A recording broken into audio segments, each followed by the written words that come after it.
welcome to another episode of the ClubLIFE podcast. I'm Michelle Rummery, the Head of Media and Marketing here at Clubs New South Wales, and today we're going to catch up with someone who certainly never runs from a challenge.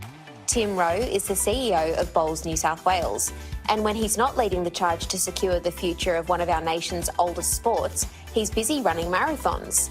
In fact, he's even coached Cathy Freeman to run a marathon. His story is an inspiring one, having navigated intense personal grief as well as a variety of corporate boardrooms. So let's talk about all of that and more. Tim, welcome to the ClubLIFE podcast. Thanks very much for having me. Tim, let's start where it all began. You're the youngest of 5 siblings and you grew up between Sydney and regional New South Wales. Tell us a little bit about your upbringing and family life. Yeah, I grew up in Sydney, Western Sydney, in West Ryde, house of 5 kids. My closest sibling is 7 years older than I am, so I was a bit of a mistake at the bottom end, and my mum didn't admit that until my 21st birthday. It was very kind of her. My oldest brother is 15 years older than me now, so he lives in Western Australia, and family have been pretty spread right across the country since I left school. When my parents moved to the country, they moved to a little town called Murrumbateman, just outside of Canberra, about 40 minutes outside of Canberra. I went to boarding school in Sydney, so I sort of feel like my roots are very much spread between both country and city, but very much in the city itself. Now, I mentioned in the introduction to this podcast that you're quite the athlete. How did you get into long distance running? Actually, through school, I was a bit focused on my fitness sort of around year 10. I got into rowing during that time, and we used to have to run these laps of the drive, which I absolutely hated doing.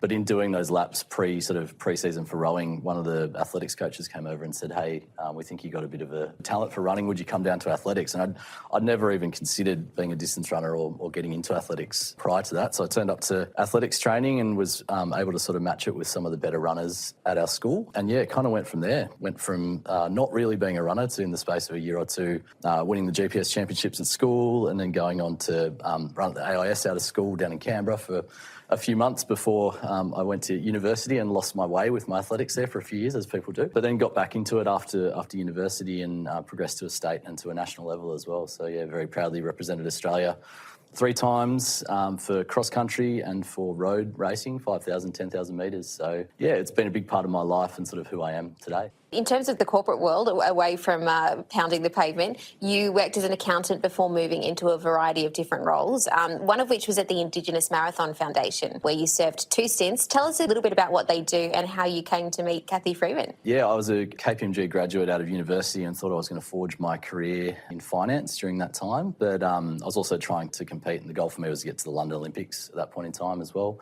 Just through that athletics world, I got to know Rob de Costello quite well. At the time, held the record for the Australian Marathon and a real icon in Australian sport, having won a number of sort of global marathons in the 80s and Australian of the Year in 1984. So I got to know Deke, and he reached out, or actually I reached out to him. I saw an opportunity pop up. I was sort of not really going so well with my athletics in around 2010. I was struggling a little bit for performance. I was also working in finance and just not really loving what I was doing there. So an opportunity to work with Rob popped up. He'd just set up a project called the Indigenous Marathon Project, which took 4 young Aboriginal men to run the New York City Marathon back in 2010 and sort of followed their journey. Initially, it was very much a high performance-based program focused on capturing how these men would perform under sort of strenuous conditions and take them to run a fast marathon. But the focus of the documentary that they created very quickly shifted to just the challenges they faced to get to the start line, let alone the finish line. It's a movie called Running to America, and it was screened on the ABC back in 2011 in front of the biggest Indigenous documentary audience of the ABC at that point in time. So it was an amazing success. It launched the foundations for the Indigenous Marathon Foundation. So did 3 years there, coaching, educating Aboriginal and Torres Strait Islander men and women. So we used to take a squad of 12 to run the New York City Marathon every year. And through that, we had Cathy come into one of our workshops that we held down in Canberra, and she spoke to the squad as a bit of a surprise, and they were just blown away, as was I at the time in 2012, having never met Cathy but seen her run so many times. And Rob kind of put her on notice and said, we want you to run a marathon with us. And then I was handed the duty of getting Cathy to the finish line in New York. So that was an amazing experience. Equally so, when we got to New York, Hurricane Sandy hit and the marathon was actually cancelled. So that was an amazing challenge that popped up while we're over there in New York. But she ended up coming back to Australia and running the Hobart Marathon in 2012, the end of 2012. And I'll never forget, she called me after and said, thanks for all your help and things like that. But also the last 10K, she said she was just cursing my name the whole way. So she may remember my name forever just because of that. So, but no, amazing experience coaching Kathy, and she is just an absolute national treasure and an amazing person as well. What an incredible experience for you. I imagine that's quite the career highlight. Yeah, it was amazing. So I've had a few interactions with celebrities and other people across the course of my career as well, but that's an absolute highlight of mine. Have to make a note to watch that documentary that you mentioned as well. Before we jump into more of your career, you did mention briefly your Olympic ambitions. Walk us through those. Yeah, so I guess out of university, I went down to Australian National University, studied finance down there, lived on campus for a few years, so sort of lived the college life and had a really great time. I put my running on the back burner there as well, so I always kept in touch. And my uncle was actually an Australian rower, so he rowed at the World Championships for Australia. He gave me some really good advice. He sort of knew that I wasn't investing myself fully into my running at that time. He said, just make sure you keep your base fitness because you never know when you want to come back to the sport. And I think that's one of the best pieces of advice anyone's ever given me. So I made sure that even though we were having a good time at uni, also stayed really fit and active and kept my running up through that whole time. And then when I came back to work for KPMG in Sydney in their grad program, I just got back into my athletics. My sister actually said to me, she thought I was a little bit lost, and she actually came to me with a proposal and said, I'll buy a running membership to the Sydney Striders. She said, I'll buy one for me and I'll also get one for you if you commit back to your running. So of course, I jumped back in, and she never turned up to any training sessions, but I did. So, and then gradually over the course of, well, actually not gradually, it was quite a quick transition from 12 to 18 months, went from sort of being a bit of a plodder to representing New South Wales at the state level to getting sponsored by Nike. So I was on Nike's books and got all the free gear and shoes and things like that, and then was racing the circuit around Australia, training 200 Ks a week, strength sessions, all those sorts of things, and trying to juggle that with work. I found that really hard, actually, because we were working on clients out in Western Sydney and having to get up really early to go out and visit those clients, and then having to train before that. So having to get up at sort of 4:30 in the morning to get the training in, and then getting home late and having to train at night as well. So it's twice a day, 7 days a week. So distance running is really relentless in terms of that training, but it teaches you a lot about yourself as well. Mm-hmm. So yeah, had an amazing experience there through the few years that I was looking to make the Olympics. Was knocking on the door there, running some good times, but yeah, unfortunately I just had a few injuries that set me back, the lower back sort of issues that sort of plagued me through that period in time, and so didn't quite get to the level I'd hoped. But in 2009 I actually wore the Australian singlet over in Christchurch and ran the Oceania Cross Country Championships, and I ended up winning, and I think that was probably a highlight of my career in terms of distance running, and it taught me a lot about myself. And even to be so close to an Olympic competition is such an achievement in itself. Yeah, it was a pretty cool experience. Like I was surrounded by individuals who went on to represent Australia at the Olympic Games. And yeah, I had another amazing experience racing in Japan. A couple of years actually, I got picked for an Australian side, and there's a race over there called the Ekiden, the Chiba Ekiden. They call it the Melbourne Cup of Japan. So the whole country stops to watch this race. It's a 42-kilometre race around the city of Chiba, which is just on the outskirts of Tokyo there on the bay. It's a relay, so it's broken into 6 different legs. There's a men's 5K at the start and sort of a mixture of different distances. I was running the men's 10K as part of that event, and the person who kicked that race off for us was Craig Mottram, and some people might have heard of the name Craig Mottram before. He's really quite a famous Australian distance runner, and he actually broke the Japanese 5,000 metre record on that day, getting us out of the block. So when I actually got handed the traditional sash at the handover point, I was the third runner in that relay. We were in second place, so it was a bit daunting. We had the rest of the world behind me and had to run 10Ks to fend them off, and I only lost one place in that event, which was I was very proud of at the time, to a Kenyan athlete. And the process there was if you came top 3 in any of the legs that you ran, you got put into a limousine and driven back to the stadium and put up on a pedestal back in front of the crowd. And it's amazing culture cool. in Japan. They've got a big distance running culture over there as well. So yeah, running's given me a lot and taught me a lot about myself. Now let's get back into your career path. We mentioned the Indigenous Marathon Foundation before. Then after that, you worked in various partnership roles at Qantas and Crown Resorts. How did that lead to you becoming the CEO of Bowls New South Wales? It's a good question, actually. I say I have a non-linear career path. After the Marathon Foundation, I built a really strong relationship with Qantas. So Olivia Worth, who was the then General Manager of Corporate Affairs at Qantas, she's now CEO at Myer. Liv came and met with us, built a good relationship with her and her team. We built a sponsorship agreement between our foundation and Qantas. And just through that, an opportunity popped up to go and work in their team. initially in the Indigenous and First Nations space, so looking after Qantas's Reconciliation Action Plan and all their community partnerships. I think it was a month into that role, there was a $2 billion book write down with Qantas, and they essentially made 90% of their marketing team redundant. So I was one of the last men standing in that position, and probably in a fortunate position because we then rebuilt those teams. I inherited a bigger portfolio which encompassed sport and commercial partnerships as well, and all the entertainment partnerships and ambassadors. So I really immersed myself in working with all national sporting bodies right across the country and also international sporting bodies, contracting commercial events and those sorts of initiatives, all the way through to grassroots community work. Oversaw the Qantas Foundation, oversaw the Qantas sort of arts and community partnerships portfolios as well. And also, I mentioned earlier, rubbing shoulders with different celebrities. I looked after their ambassador portfolio too. So included people like Dan Ricciardo and John Travolta. I've got some interesting stories about John Travolta and a couple others, Michael Clark and a few others too. So it was an interesting time. But I think immersing myself and surrounding myself in sport, I realised that I just loved that industry, and I had a few friends that were working in sport too. So that planted the seed for me to want to work in sport. I then went down to an opportunity to head up Crown Resorts, sports and commercial and entertainment portfolio in Melbourne. So I took on a role as group head of partnerships down there for a couple of years and oversaw partnerships with the AFL and various stadiums, Marvel Stadium, Optus Stadium over in WA. Lots of interaction in the AFL world and the racing industry as well. So really strong exposure to sport. That's when I went back to work with the foundation and Rob de Castella, and I guess always in the back of my mind I wanted to work in and around sports administration. Lawn bowls, if someone had said to me, you're going to be working in lawn bowls, I probably would have laughed maybe back in the day because I just never really thought I'd end up where I am at the moment. But 2019, 2020, I was sort of looking at the job market and then an opportunity popped up in bowls, and the thing that really attracted me to that was just the level of reform that the sport had to go through, because I call it the last of the Mohicans really. We were the last state sporting organisation to merge their men's and women's associations, and that's in the whole of Australia, the last state sporting bodies to do that. So that for me was the piece that really interested me in the role in terms of the governance reform that needs to be led. So that's how I ended up in sport and in lawn bowls. I have to ask, given your love of an endurance sport, how do you find overseeing an organisation which governs arguably one of the more gentle sports that our country has to offer? I love it. I think bowls is an incredible sport. I don't think we've done a very good job of articulating just how good the sport is. It is so strategic.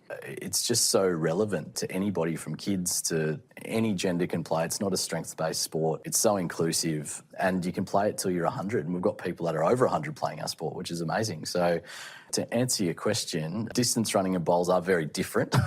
You did flag the complications of bringing together the men's and women's sport in the early days of the roles. What other issues were you facing at the time when you first joined? Yeah, so it's interesting. So I hope my chair won't mind me saying this. When I stepped in, she said it was a bit messy, and I think that was probably an understatement at the time. So there hadn't been a lot of change management in place, bringing those two organisations together, merging two different staffing bases, merging two very much historically different organisations with a lot of history on both sides of the fence. And as I said, not a lot of change management through that process. So it was a really challenging sort of stakeholder environment. Again, leading into that was given some good advice by a good mate of mine who's actually the CEO at the Australian Olympic Committee now. He just said, make sure you define who your key stakeholders are and listen to them. So that's essentially what I did when I got in the door. I sort of did a stakeholder mapping exercise and went and spoke with as many people as I possibly could just to understand the pain points for the sport. But we were facing enormous challenges. I remember stepping in the door and we were a paper-based office, so I felt like I'd stepped back in time to the 1990s. So we were still processing paper membership forms, still handing out physical membership cards and things like that. So I undertook a process of transformation to really look at how we operate as a business, and outsourced our finance function as well. We were still sort of ticking and flicking when it came to sort of bank reconciliations and financial reporting and things like that. There wasn't any forecasting, reforecasting, any of those sorts of activities we put in the pipeline. Communications was woeful. We had 11,000 people on our database when we've got a sport of 40,000 members, plus other people who are connected to our sport. Our social media following was about 15,000 people on our social media pages as well. So I guess there was just a genuine discontent across our membership base because of the change, and there was a bit of change fatigue through that whole process as well. So communication became critical, gathering data and making sure we're talking to the right people at the right time became really important as well.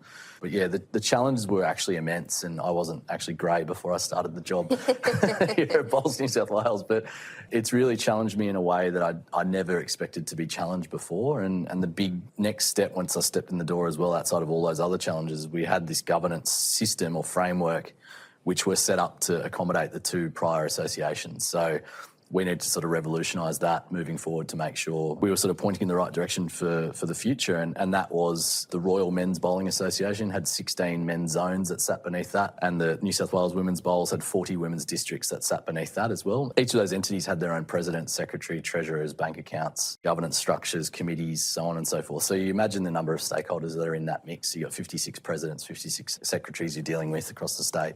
A lot of perception as to how we should be doing things and reasons not to change. So that was a big piece of work. So we sort of coined that zone and district unification. So we went through a big process, about 18 months it took us to get to an outcome there. But we now have 16 incorporated associations that sit beneath our state body, and they're essentially incorporated associations that manage each region's financials, selections, all those sorts of things, pathway events up to state championships.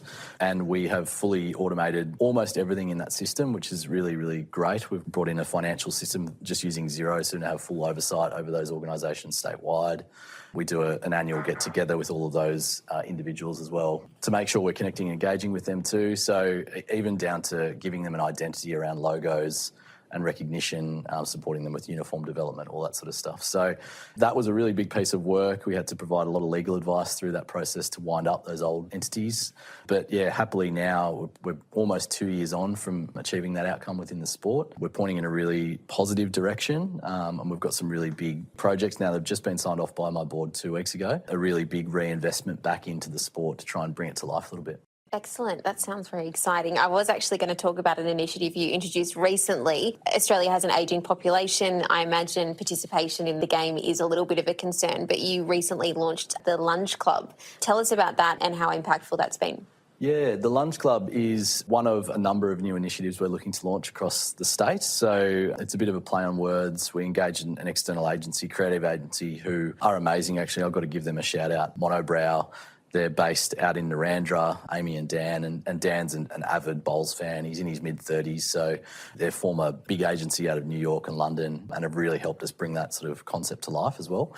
But the Lunge Club is really focused on just social connection to the sport, very much focused on young women and girls in the sport as well. So we launched that at the Waverley Bowling Club about a month or two ago now. We had 160 20 to 35-year-old women signed up to participate in that event. So almost a bit of a sight unseen for the club when we turned up there to launch that event as well, which was really cool. But we need to target different demographics, and we look at our membership base. As I mentioned before, gender really is irrelevant in our sport. It's not a strength-based sport. It's very much strategic, and our membership base skews 70% male, 30% female. So there's no reason why it shouldn't be 50-50 or the absolute other way. So we are looking at launching initiatives to try and sort of test that a little bit and turn the tide on how we approach and engage through new formats. Traditionalists, when I mention the format, it's literally two ends, so you up and back and you get a winner out of that. Traditional bowls people will turn their nose up at that, and you see a few raised eyebrows when you talk about this format, because I think our shortest format goes for 3.5 to 4 hours, so it's a long game. It's almost like test match cricket, so we need to... The community has evolved so much and we just haven't, so that's the next step for us, is to actually evolve. We've evolved our governance structures and we've evolved as a sport. We're pointing in the right direction, but we need to now start looking at the future in terms of how we connect and engage with that next generation. It's obviously crucial to ensure that young people are encouraged to play bowls for its long-term viability, but how do you balance that with the older demographic who still make up a large chunk of the players and who rely on that sport to combat their social isolation? Yeah, it's a good point. We always talk about just making sure we find the balance between protecting the history and the tradition of our sport, which is absolutely paramount and critical, because the events we do deliver, they resonate really highly with our membership base, and we won't be looking to change those anywhere into the near future. But balancing that with the opportunity and the need for us to innovate is absolutely critical, and I think our team are fully aware of that. We need to communicate that and make sure that we're on the front foot with communicating those sorts of things as well. But we have a number of stakeholders that would say we need to focus on juniors all the time and reinvest in the next generation and that young crop. And I'll challenge that, because our entry point for our sport is 60 to 80, and we have a really even stronger contingent that join our sport from 80 plus. So I don't shy away from the fact that we skew a bit older, and I think that's our USP as a sport. I think we should fish where the fish are, really, at the end of the day. So a lot of the work we will be performing moving forward will be sort of attracting and looking at trying to engage that sort of 60 plus bracket, making sure we're talking to that 40 plus bracket to engage and nurture and then look to convert maybe later in life as well. So I don't shy away from that fact. impact. And I think there's not many sports that would say that their entry point is 60 or 80 plus. So for me, that's really our USP, and we should be absolutely capitalising on that too.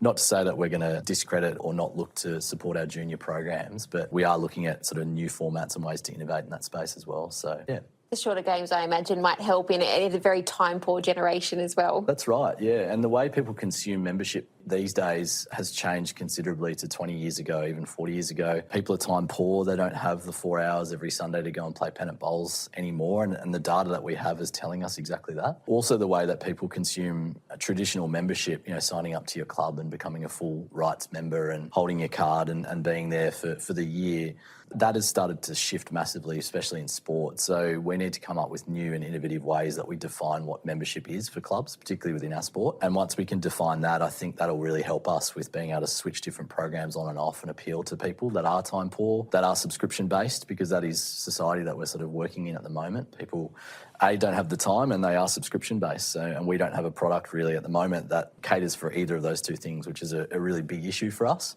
As someone who didn't have a lot to do with bowls prior to being in this position, how has your love of the game evolved?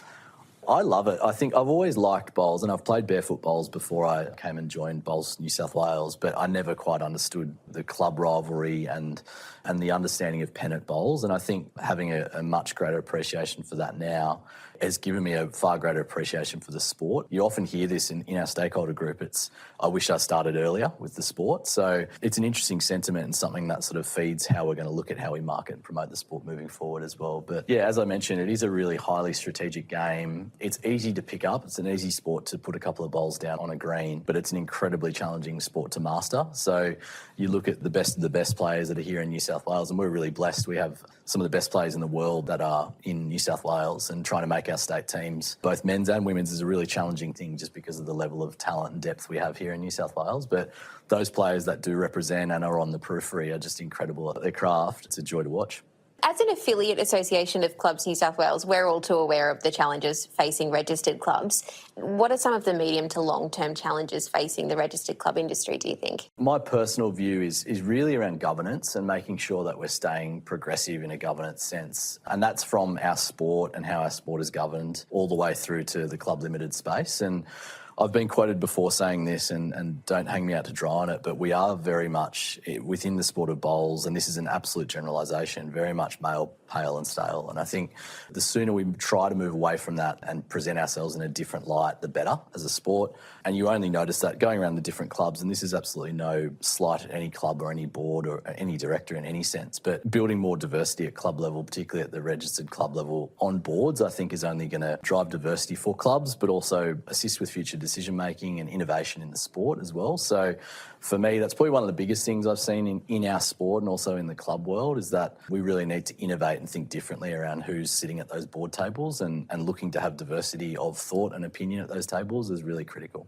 How do you see the differentiation in roles between Clubs New South Wales and those affiliated associations such as Bowls New South Wales? That's a really good question. I see Clubs New South Wales very much as an industry body and an advocate for the industry. So, and we don't profess to be experts in a number of areas that Clubs New South Wales would absolutely be experts in as well. So from our point of view, I think we do a good job of just sticking to our lane in terms of delivering the sport and looking to innovate in the sport sense. There are elements of governance within our sport that cross over into the Clubs New South Wales space, and I've actually had some really progressive discussions with Dan Mitchell in your team and the broader team here around how we can collaborate more closely on some of those initiatives to help drive that innovation, particularly from a governance sense. So I think we do a good job of knowing where we sit in the industry, and Clubs New South Wales do a great job around advocacy.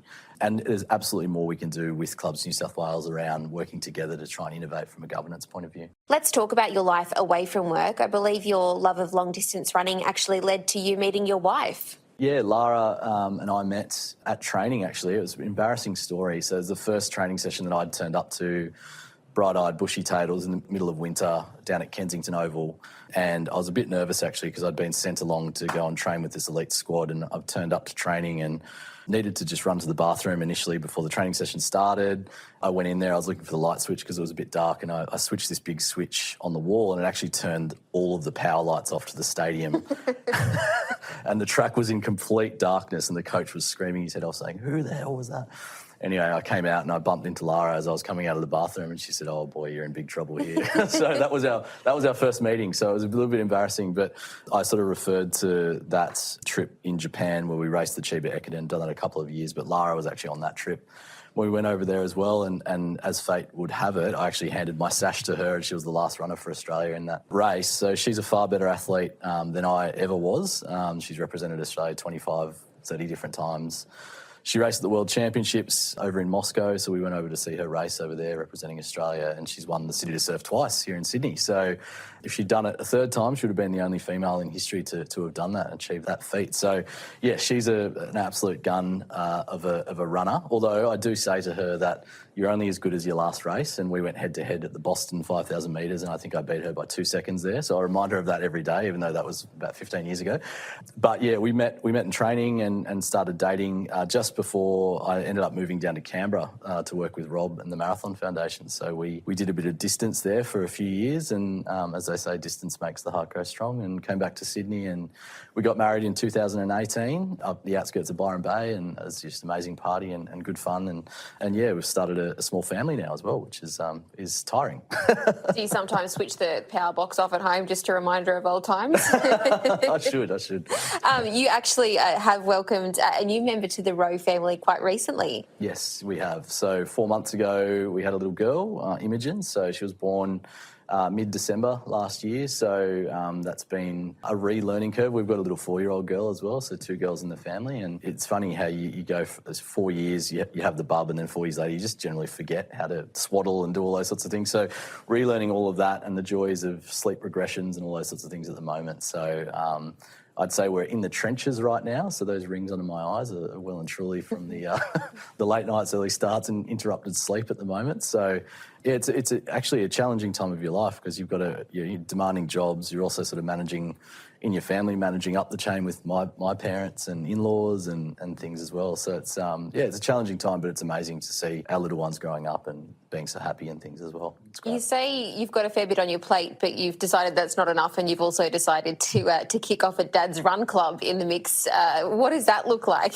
To generalise, it's probably just creaking knees and sore lower backs and those sorts of things. Lots of Voltaren and deep heat. So every Tuesday and Thursday we've got a little dads chat group. But we're based in Coogee. A few of the local dads we get together, and irrespective of anyone's sort of talent and whether you can run or not, we've just got together to start a little run crew. So we go down to Coogee Oval and beat ourselves up there and jog home off the back of that. So it's good fun, keeps you on your toes, and it is hard sometimes though because you're up at sort of 5:30, and if you've got interrupted sleep, so everyone's sort of sharing their war stories the next morning. But yeah, no, it's a nice way to stay connected with our little environment and little street. We've got a few streets that are involved in it, so it's good. It's good fun. As the knees get a bit creakier, you could maybe move it to the bowling green instead. That's true, yeah, exactly. We could transition. Now, while we're on the topic of family, your older sister Sophie's passing from breast cancer back in 2009 was understandably a very devastating time during your life. Yep. Tell us how that reshaped your worldview at such a young age. Yeah, I was 24 when that happened, so I was reasonably young, and Soph was diagnosed with breast cancer when I was 18, so just out of school, and she also struggled with a few sort of psychiatric issues and things like that too. So Soph had a pretty tough life, particularly towards those sort of last few years. She used to come and support me with my athletics. She was a really big supporter of that side of my life because she really got me into athletics to start with and was a big component of that. She was always into triathlons and staying fit and healthy and things. So, yeah, it was sort of shattering news when she got diagnosed with breast cancer, and she went into remission, but then it metastasised and came back. So that was 2009. So I was sort of at that point in time struggling a little bit with work and not quite making the running career I thought I would make. And Sophie used to come along to all my races, and I called her she was my self-appointed bag lady. She used to hold my bags and my spikes and things like that. So she'd always be at the finish line of my races. So yeah, that was tragic. I ran the Canberra Marathon 2009, and I think it was a week after that she actually passed away. So I ran that race in honour of her. So I wore pink. Nike actually gave me pink shoes to run in that day, and was wearing a pink singlet and all sorts of stuff, and was raising money for breast cancer awareness as well as part of that race, and ended up coming second. Unfortunately, just the wheels fell off with about 30k mark and ended up getting scraped up off the finish line. I came second in the end, but it was just hard work, and I think my mind was a bit elsewhere because Soph was so unwell. But off the back of that, losing a sibling is horrendous. There's probably no way of putting it any better than that. And it probably took me a while to get over that, even though I thought I'd just bury myself in training and work at the time. So in hindsight, it was probably the worst thing I could have done, because you sort of just kick the can down the road a bit. But I think for me, that gave me the understanding or the ambition to do something really positive with my life. I felt like I was sort of treading water a little bit at that point in time. And when the opportunity to work with Rob de Castella and the Marathon Foundation popped up, I think if that hadn't happened, I probably wouldn't have jumped at that opportunity. I would have probably kept trying to pursue the career in finance and things. And yeah, I just wanted to do something positive, and I think life is short, and I think that was my mindset at the time. So best decision I ever made was to jump ship out of finance and do something that was a bit untested and unknown, and take a leap of faith. And I think I thank Soph for that. And yeah, her legacy lives on in our family and our friendship groups as well. So she's an amazing person. And I imagine still having the running being such a huge part of your life it's a really nice connection there as well. Yeah, it is. Yeah. She's she actually asked. She loved Gordons Bay and Clovelly and that sort of area in Sydney, so which is sort of near where we live as well. So she asked for her ashes to be scattered just off the rocks there at Clovelly. So Clovelly Bowler is my local as well. So you go down there every now and then and stand out on the rocks and have a think of Soph. So when her funeral was on, we had her wake at North Sydney Bowling Club.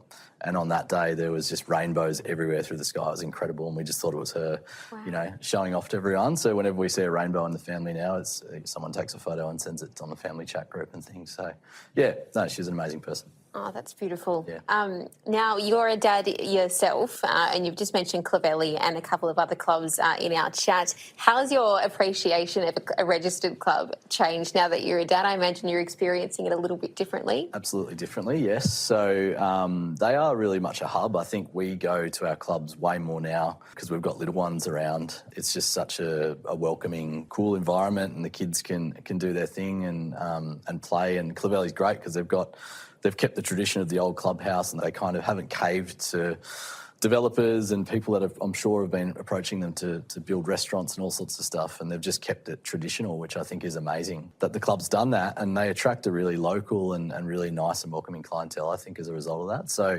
yeah, we go down there regularly. We go to South Coogee Bolo regularly as well. They've got a great pizza kitchen there too. So generally, I don't know whether it's because I'm working in bowls now or whether it's just because I gravitate towards those bowls clubs. We ended up just going to bowls clubs all the time now. So it's good for the kids, and my wife and I can sit down and have a chat and not worry too much when they're running around with other kids. It's good. Yeah. Fantastic. Now, normally at this point in the podcast, we ask about our guests' favourite movies and taste in music. What are you listening to during your long distance runs, other than the ClubLIFE podcast, of course? I have a really super eclectic mix of music that I listen to. So I'll listen to anything from heavy dance, techno stuff all the way through to pop charts and things like that. So I probably couldn't even give you a dedicated... I'd say maybe Chemical Brothers or something like that is something I would listen to that gets you up and about when you're running. But what I find now is, I don't know if anyone else has found this, but on Spotify they have a DJ function. It's like an AI integrated thing. Yes. So you can press that and it tells you... It sort of suggests songs and plays songs that it thinks you want to hear, but because my daughter uses my Spotify so much, I have all of these kids' songs that pop on now. So I'm running along, doing a long run with Chemical Brothers playing, and then the next song is, I don't know, the Teletubbies theme song and things. So it's that's my mix of music at the moment. So Teletubbies not quite as inspirational as the Chemical Brothers, I can imagine. No, absolutely not. Now, Tim, I don't imagine you've got a lot of free time, but are you watching any movies when you do have some downtime? Not really. I love a good sort of sitcom, and I'm into series and things like that. So I love a good slapstick American comedy like Arrested Development or something like that. Yeah, but not a big TV watcher really, to be honest with you. I watch a lot of sport. Arrested Development is a fantastic show. We've got a lot of fans at Clubs New South Wales. Oh, good. I'm glad. Final question that we love to ask our guests. Why do you think registered clubs will still be around in 100 years' time? Like I said before, with our example where we go there with our kids, they really are a community hub and the beating heart of the community. What the clubs look like in 100 years' time, I probably can't answer that question, but can guarantee you that they will be around and probably stronger and bigger and better than ever, because they have that appeal and they attract everybody from the community. You look around Clovelly Bowling Club, again, I'll use my example, and there's such an eclectic group of people there, but they're all sort of mixing together and getting on well, and I think that's just the beauty of the club industry, is that it attracts people from all walks of life and creates a really inclusive environment for those people to connect and engage. So have no doubt that the industry will be bigger, better and stronger than ever in 100 years' time. Well, I think that's a very nice note to finish on. Tim, thank you so much for joining us on the Club Life podcast today. Thanks for having me. Tim Rowe there, CEO of Bowls New South Wales. And that's just about all we have time for in today's episode of the Club Life podcast. Thank you for listening.